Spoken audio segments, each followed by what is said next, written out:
Over the years, I feel this channel has become kind of confusing as I have jumped from topic to topic, and I haven't made it explicitly clear what exactly I'm doing here. So I wanted to make a sort of introduction for my channel. Something outside of the channel bio, further talking about what this channel is about, how I started it, and things of that nature, as well as insight about me. I thought a good way to do that is through a Q&A. Just a little something to get to know me better and clear up things. A proper introduction. I tried to do this a while back by requesting questions through a now-deleted community post, but I figured I would just use the questions I've already received throughout my videos and just re-answer those. To start off, I'd like to briefly delve into the origins of my channel, if you will.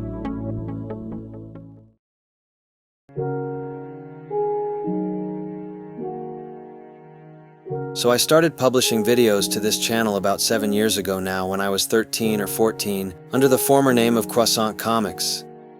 At the time, I was very new to social media and the internet, and I was just mindlessly uploading videos for no reason other than just a kid having fun with his phone, making random things. For a while, a large chunk of it was just Smash Brothers videos with some other things sprinkled in, as I would play that game a lot. I centered a lot around games in general because that was the easiest to make videos on. Essentially, I was just a lone middle/high schooler crapping out videos and bouncing around series that I liked with no real provided purpose or formula. And I just went on like this for years, just kind of going with the flow. It wasn't until 2021 to 2022, after getting a new phone, branching out, making all my MCU videos and garnering a little more of an audience, and just growing up and learning things about myself in real life as well as social media in general, that I really started thinking about what exactly I was doing on this channel, how it looks on the surface, the kind of audience I'm attracting, the kind of videos I'm making, and what exactly it is I want out of the channel. I had a lot of epiphanies and realizations and discovering of things I didn't know previously. So at some point I began rebranding the channel, updating my videos, and overall giving it a more set identity. And as of today, that identity is simple. As said in my bio, I'm just a guy who likes making videos primarily as a casual hobby. A leisurely activity, really. I never wanted to amass a large following, become a content creator, make this a job, show off talent, garner praise, or any of that normal YouTuber stuff. Nor is it my goal to become one type of channel with a singular set of videos. As much as I frequently talk about certain things, I'm not a Sonic tuber or a Marvel tuber or a Smash tuber, etc. I'm just someone making videos and posts about anything and throwing them out there for anyone to watch or view. Even if nobody does. I like making edits, talking about things I like, and overall just expressing myself. And that's all this channel has ever been about. Nothing more, nothing less. Now that you have the brief history of my channel and what it's about, I thought I'd re-answer some of the questions that I've been asked, just as kind of fun facts, I guess. Extra details, things I haven't addressed, more of my thoughts, stuff like that. I've picked out some that I'm going to go through in random order. The first one is, what app do you edit with? So, I make all of my videos on my phone through filmmaking apps, with assistance from various external websites. I've never had any fancy tools or real editing skills, and I've always had trouble with technology. When I first started using filmmaking apps, I used to use an app called Filmigo. But after a while the app got kinda crappy, and so I downloaded an app called CapCut, which I've been using for the last 2 years or so. As far as the edits I post to my community page, and my video thumbnails, I use an app called Ibis Paint X to make those. So, do you usually only use images from DeviantArt for your edits, or do you also use images from Google and other sources? A lot of the renders and PNGs I use in my edits are things I just search up on Google. For the Sonic ones specifically, a lot of the results I get from said searches just happen to be from DeviantArt. I don't have an account there or anything. I pretty much just get everything from Google. How old are you exactly? I am currently 20 years old. Is that guy in the video you, or did you get the image from somewhere else? Yeah, that's what I really look like. Why is my current avatar white, you may ask? I went with this avatar because I just thought he looked chill. There's no deeper meaning behind it.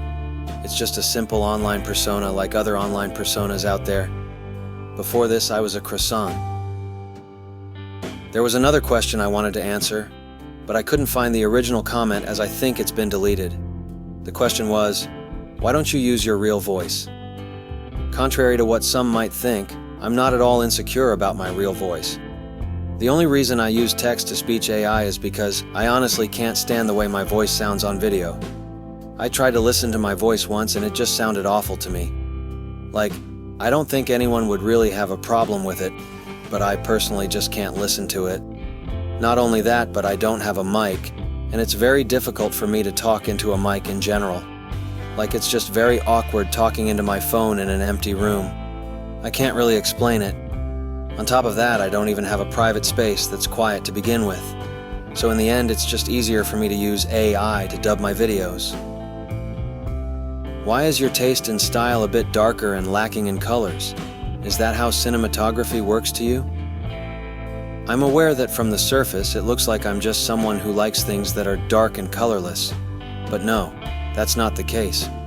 What people don't realize is that I've only talked about franchises that specifically started out in a more grounded, less colorful, cinematic, etc. style. All the edits I've done are merely trying to recapture those styles with those respective franchises that have abandoned it. In other words, it's just my taste in style with specific franchises. I just happened to fall in love with that style in certain series, and am sad that they were dropped in favor of more whimsical stuff. But it's not my taste in style all around. I've mentioned this before, but I love a lot of fun and colorful things too.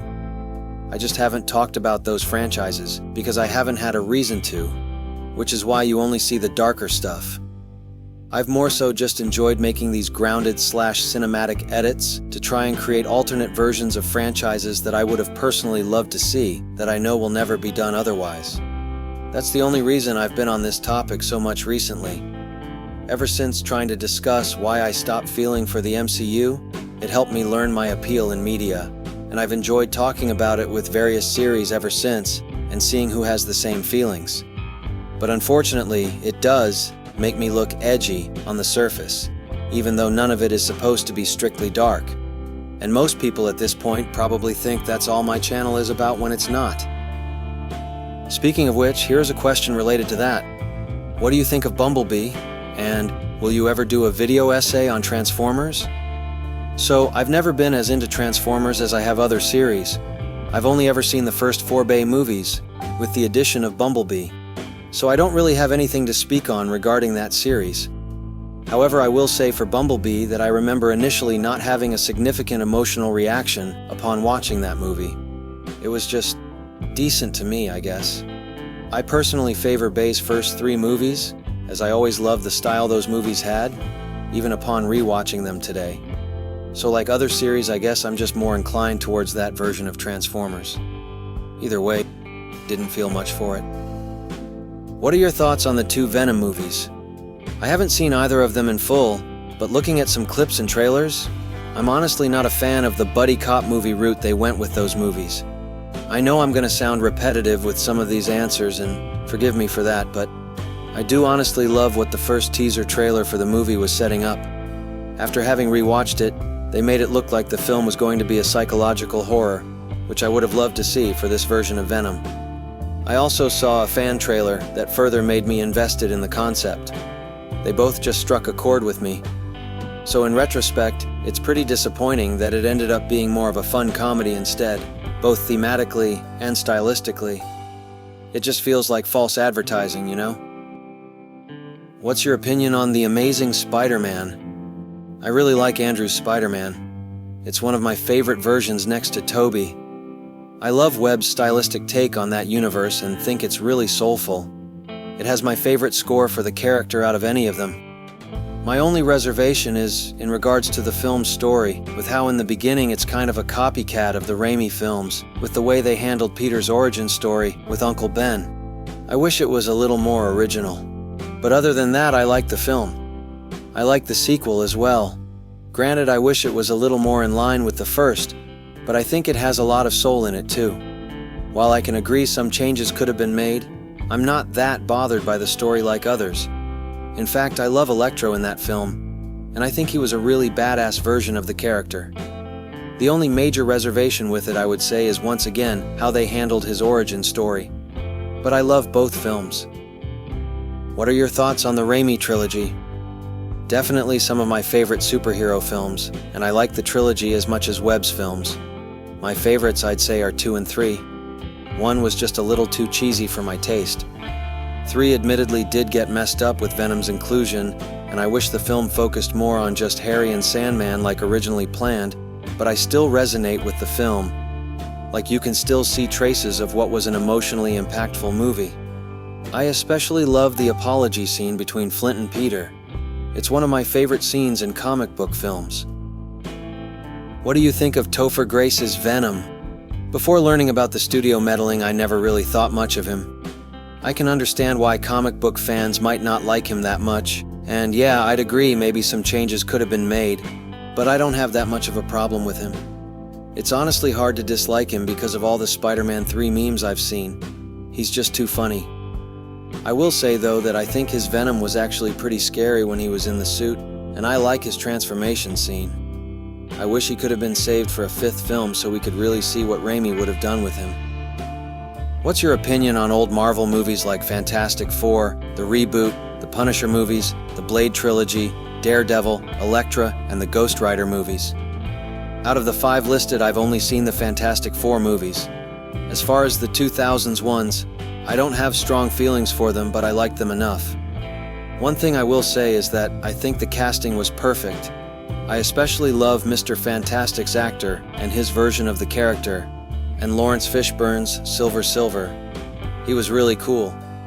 As for the reboot, I only saw it once a long time ago and don't remember much about it, but I didn't have a strong reaction to it at the time. Right now, I'd say I'm just indifferent to the film. I did also see some of Ghost Rider, and while I have no opinion on the overall film, I do think Cage's version of the character by itself is pretty badass. I like that scene where he rode down the building, as well as his transformation scenes. What are your opinions on Chris Pratt's Star-Lord? Did you hate his performance because his funny side didn't connect well with the Paramount MCU? I don't really have any issues with any of the actors in the post-2011 MCU, just the movies themselves mostly. However, I will say that while I don't have much reservations with Chris Pratt as Star-Lord, if it was up to me, I probably would have gone with someone else who is closer to the version portrayed in Earth's Mightiest Heroes. That's the Star-Lord I would have liked to see. What is your opinion on Sonic Boom and the Lord of the Rings/Hobbit trilogies? The Boom games I can't speak on, but I do think the TV show is really funny and is a nice sitcom parody of the Sonic series. I actually prefer the 2010s cast for those versions of the characters rather than in the mainline games. As for the Rings and Hobbit trilogy, I've seen those both in full, but it's been a while. I did have a liking for them. It's similar to how I feel towards Thor 1 in that I like that regal, orchestral, and medieval yet grounded atmosphere, more so in the original trilogy than in the latter. It was a very sophisticated, elegant, and overall beautiful film trilogy. What do you think about the Monsterverse Godzilla franchise? Like Transformers, I'm not that invested in the Monsterverse. However, I did like the 2014 film as well as Kong, and for a time I was looking forward to their crossover film because of those. Though when I watched Godzilla and Kong, it was a real letdown for me. I was hoping the film would be stylistically like the first 2 films, but it was just really corny to me. It was less gritty and cinematic and was more like people clashing action figures together. All the sequels look worse, and it just made me lose any interest I had in the series. What do you think of the Star Wars franchise? I've seen a good chunk of the movies and shows, both classic and modern, and I'm privy to some of the lore. But again, it's not a series I'm super invested in, so there's not much I can say about it as a whole. What I will say is that I do really like the latter half of Revenge of the Sith, and the way they portrayed Anakin's transformation into Darth Vader. That fight between him and Obi-Wan all the way to when he's transferred into the suit really sat with me. I found it pretty emotional. I'll also say that I think the series has way too many prequels and should have stopped at Rogue One or Clone Wars or something. What are your opinions on the 2011 Green Lantern? While I don't remember the movie in full, I actually do kind of like this movie. I never found anything seriously wrong with it, and I do actually kind of like its style as well as Ryan Reynolds' performance as Hal Jordan. Sinestro was perfectly cast as well. It's not S tier and maybe I'd make some story changes, but overall I think it's pretty cool. It would be nice to see another Green Lantern movie with a similar style. What's your opinion on Earth's Mightiest Heroes? It's been a long time since I've watched the show. In fact, I haven't seen it since I was a child. But I did enjoy the show at the time, and I remember watching the full 3 seasons of it and being hooked. It definitely had significance to me and was a lot better than Avengers Assemble, which I did also see. One thing I can say for sure is that I really like that show's version of Ultron. That's the kind of Ultron I wish was in the MCU. Do you think FNAF had a style shift like the MCU? I don't follow FNAF, however I'm familiar with the first game and its gritty, eerie style. There's certainly a pretty stark difference between those first 4 games and Security Breach. If I were invested in the series, I would definitely have reservations about it. What do you think about MCU Thanos? Would you have changed or done something different with him? Even before I fell off of the MCU, I always preferred the way he looked and sounded in Guardians and Ultron. I was never fond of how they humanized him in appearance. I prefer the dark blue eyes, the deep bass in his voice, and the more warlord-like demeanor. It was a lot more menacing to me and felt more like the Mad Titan. As far as the actual character, I probably would have gone a different route than the whole resources idea. I don't mind making him deeper, but I don't know. I was just expecting him to be more scary and less human, since that's how he was portrayed since Avengers. How would you have felt if the DCEU and MCU had done the opposite, becoming darker each film? Them being darker wasn't necessarily my point in my videos, but I get what you're saying. If they had a reverse shift, then I don't know, honestly. Depends on how I would feel about the funner movies if I saw them first. One thing for sure is that I would never have talked about it on my channel, and my channel would look very different today. What's your opinion on the Arrowverse? I've only seen The Flash, Supergirl, and some of the crossover specials, which I used to watch all the time as a kid. I was pretty invested in that universe for a while, primarily The Flash, but I stopped watching after Crisis. Not for any reason in particular, I just kind of stopped watching. As far as the Flash TV series itself, while the writing is definitely laughable at times, I liked the first 3 seasons, and I think the show had some really cool moments and characters. I saw bits and pieces of the modern seasons like 7 and 9, and I'm actually glad I stopped at Crisis because, honestly, it looks pretty poor. Even for CW standards, they really botched the series finale. How would you have altered the first Avenger? I would have just made it more of an actual war film, similarly to other war movies like 1917 or Western Front, and swap out Alan Silvestri as the composer. Just make it less cheesy and stereotypical, and more in line with the other Phase 1 movies.